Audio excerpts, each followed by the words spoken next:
സലാലയിലെ ഏറ്റവും മനോഹരമായ കാഴ്ചകളിലൊന്ന് റോഡരികിലുള്ള ഇളനീർ കടകളാണ്. സലാലയുടെ വിവിധ ഭാഗങ്ങളിൽ ഇങ്ങനെ നിരനിരയായി ഒരുപാട് ചെറിയ കടകൾ കാണാം. പ്രധാനമായും ഇളനീരാണ് ഇവിടുത്തെ കച്ചവടം.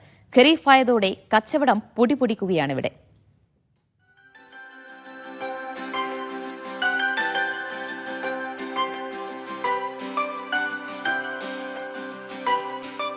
സലാലയിലെ റോഡിലൂടെ വാഹനത്തിൽ പോകുന്ന ആരുടെയും കണ്ണിലുടക്കുന്നതാണ് ഈ കടകൾ.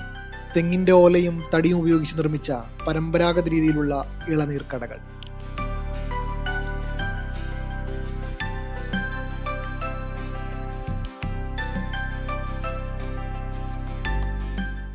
നിരനിരയായി തൂക്കിയിട്ട പച്ചയും മഞ്ഞയും നിറത്തിലുള്ള വാഴക്കുലകൾ, തട്ടിൽ പപ്പായയും മറ്റു പഴങ്ങളും നിരത്തിവെച്ചതും കാണാം.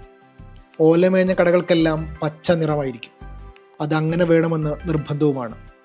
മുനിസിപ്പാലിറ്റിയുടെ മാർഗനിർദ്ദേശം അനുസരിച്ചാണ് കടകൾ തയ്യാറാക്കേണ്ടത്. മാറ്റം വരുത്താനും അനുവദിക്കില്ല. ഖരീഫ് സീസൺ ആയതോടെ ഈ ഇളനീർ കടകളിൽ തിരക്ക് വർദ്ധിച്ചിട്ടുണ്ട്. മലയാളീസ് ദുബായിൽ നിന്ന് ഇവിടുന്ന് ഇപ്രാവശ്യം കൂടുതലുണ്ട്. എല്ലാ വർഷത്തിലേറെ മറ്റുള്ള ആൾക്കാർ കഴിഞ്ഞ വർഷത്തിലേറെ കുറച്ച് കുറവാണെങ്കിൽ കൂടി മറ്റേ വിദേശികൾ, അതായത് മലയാളീസ് വിദേശികളുടെ ആളുകൾ കൂടുതലാണ് ഇപ്രാവശ്യം. ചുമ്മാ വന്ന് കറങ്ങും. നമ്മളെ ഏത്തപ്പഴം പൂവനും ഇതൊക്കെ വാങ്ങിയിട്ട് കരിക്കും കുടിച്ച് പോകുന്ന ചുമ്മാ കാണാൻ വേണ്ടി വരുന്നത്. കാര്യമായിട്ട് പർച്ചേസ് ചെയ്യുന്ന ഒമാനികളാണ് കൂടുതൽ സാധനം പർച്ചേസ് ചെയ്യുന്നത്. സലാലയിലെ വിവിധ ഭാഗങ്ങളിൽ കാണുന്ന ഇത്തരം കടകളെല്ലാം തന്നെ തെങ്ങിൻ തോപ്പിനും പച്ചക്കറി തോട്ടങ്ങൾക്കും സമീപത്തായാണ് ഉണ്ടാവുക. തോട്ടങ്ങളിൽ നിന്ന് പറിച്ച് വിൽപ്പനക്ക് വെക്കുന്ന പഴങ്ങളും പച്ചക്കറികളും ലഭിക്കുമെന്നതാണ് വലിയ പ്രത്യേകത. തിരൂർ സ്വദേശി കിഷോർ കഴിഞ്ഞ 45 വർഷമായി സലാലയിലുണ്ട്. ഈ എല്ലാ പഴത്തിലും എല്ലാ വർഗവും എല്ലാ ഐറ്റം പോകും. പിന്നെ പപ്പായ.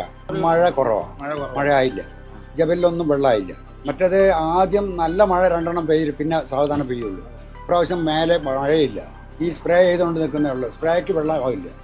മസ്കത്തിൽ നിന്ന് വരുന്ന സ്വദേശികളും മറ്റ് GCC രാജ്യങ്ങളിൽ നിന്ന് ഖരീഫ് ആസ്വദിക്കാനായി സലാലയിൽ എത്തുന്നവരും ഇവിടെ കയറി പഴങ്ങൾ വാങ്ങിയും ഇളനീർ കുടിക്കാതെയും മടങ്ങാറില്ല എന്നതാണ് സത്യം.